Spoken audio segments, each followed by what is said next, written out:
Hey everyone, my name is Grand Slam Garen, and today we are going to take a look at how to make storyboards. So what is a storyboard?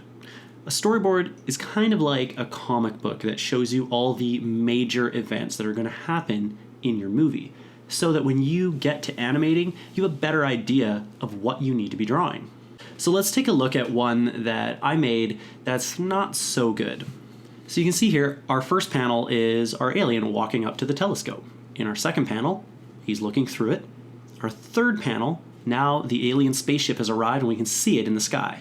In our fourth panel, our little guy on the ground is scared that there's this alien ship above him, so his arms are up in terror. In the fifth panel, the ship has landed. And in our sixth panel, you can see that they're actually waving at each other and they're both friendly. So this storyboard did go through the plot, but it's not that effective as a storyboard.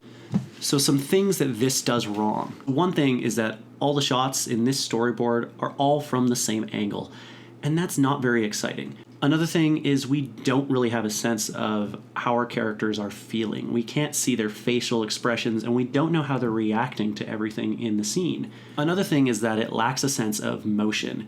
In the two scenes where the spaceship is coming down to land, we don't really get a sense of how it's moving. It could just be moving across the sky. So let's take a look at a storyboard that uses this same plot, but is a much more effective storyboard. So here we see a shot that is very similar to our original first shot, but here we have a much better sense of place, perspective, and we can see a little bit of the alien's face. But this second shot is much different. We have an extreme close-up here of the alien looking through the telescope. We can really feel this alien's sense of curiosity as he's peering through this telescope into space.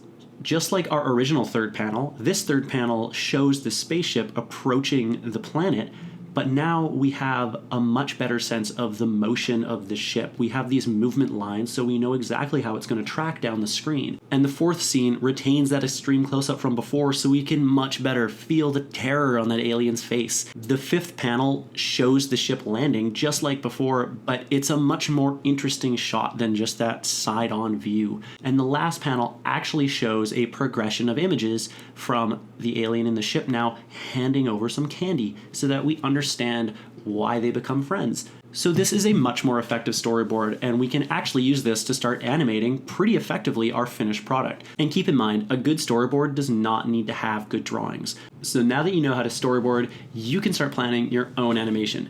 If you found this helpful, please subscribe, and I look forward to seeing you in our next video. Thanks for watching.